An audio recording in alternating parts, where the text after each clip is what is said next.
السلام عليكم، أهلا بكم. هتكلم معاكم النهاردة عن حاجة خطيرة ومهمة جدا، فأرجوك اسمعني للآخر وشير الفيديو مع غيرك. هكلمكم النهاردة عن القاتل الصامت. القاتل الصامت في بيتك، في لحظات الشتاء الجميلة اللي احنا عايشينها دلوقتي، وفي لحظات الدفى والراحة دي ممكن يكون في خطر مستخبي بينا، والخطر ده ملوش لون، ملوش ريحة، وكمان ملوش صوت. الخطر ده في ثواني معدودة ممكن يعمل كارثة لا قدر الله في البيت. الخطر ده هو غاز أول أكسيد الكربون السام أو القاتل الصامت. إيه هو الغاز ده؟ ده غاز بيطلع من أي حاجة بتتحرق جوه البيت ومفيش ليها تهوية كافية. عشان تحصل النار ويحصل حريق لا قدر الله لازم يكون في أكسجين، الهرم الرباعي للنار: أكسجين، وقود، ومصدر حراري، وتفاعل كيميائي. طيب دلوقتي في نار شغالة، عشان تكمل النار دي عمالة تاكل في الهواء اللي موجود في المكان. الهواء اللي هو الأكسجين، اللي هو ذرتين الأكسجين O2 مع ذرة الكربون بيطلع ثاني أكسيد الكربون. طيب لما بيقل الأكسجين بقى، مفيش ذرتين أكسجين، بيتكون غاز أول أكسيد الكربون السام. اوكي، مش ثاني اكسيد الكربون. الغاز السام ده يا جماعه بيحصل لما بيكون المكان مقفول ومفيش تهويه كفايه، مفيش مصدر هواء زياده، فبالتالي بتكون اول اكسيد الكربون السام.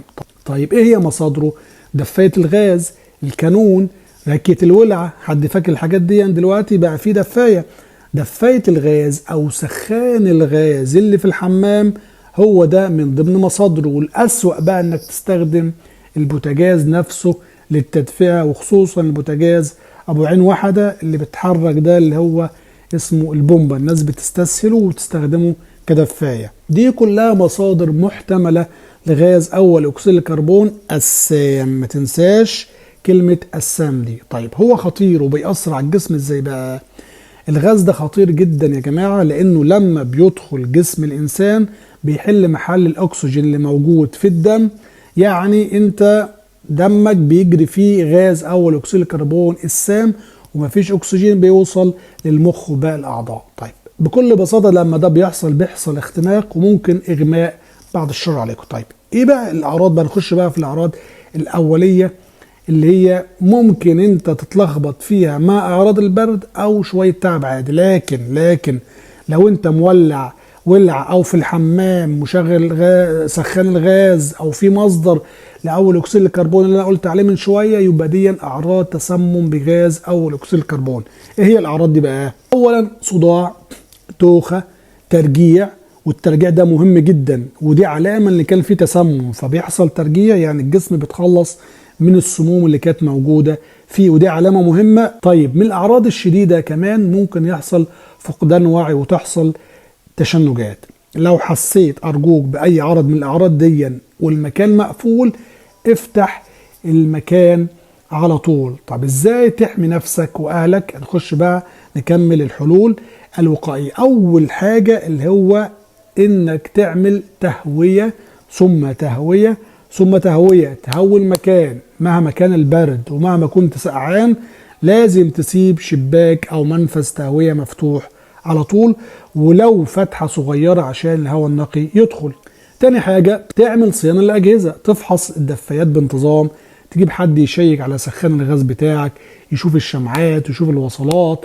وطبعا لازم يكون سخان الغاز موجود في المطبخ أو مكان فيه تهوية، مش جوه الحمام، عشان لا قدر الله حصل في أي تسريب يكون في هواء يطلع الغاز منه. طيب تالت حاجة بقى، في جهاز بقى بيكشف الغاز ده اسمه كربون ديتكتور، بيشوف أول ما يحصل أي تسريب لأي نوع غاز بيطلع إنذار. شوف الجهاز ده وركبه في بيتك، أمان ليك. رابع حاجة، ممنوع النوم والدفاية شغالة، سواء دفاية غاز أو دفاية فحم أو أي مصدر نار، لازم تطفيها قبل ما تنام. خامس حاجة، ممنوع استخدام البوتاجاز للتدفئة. البوتاجاز مصمم للطبخ يا جدعان، مش للتدفئة. طب هتعمل ايه بقى لو شكيت في وجود الغاز ده؟ لو شكيت ان في حد اتأثر او ظهرت عليه اي اعراض من اللي قلتها من شوية، افتح كل الشبابيك والابواب فورا. طلع المصاب ده لمكان مفتوح يكون فيه هواء نقي وهواء جديد.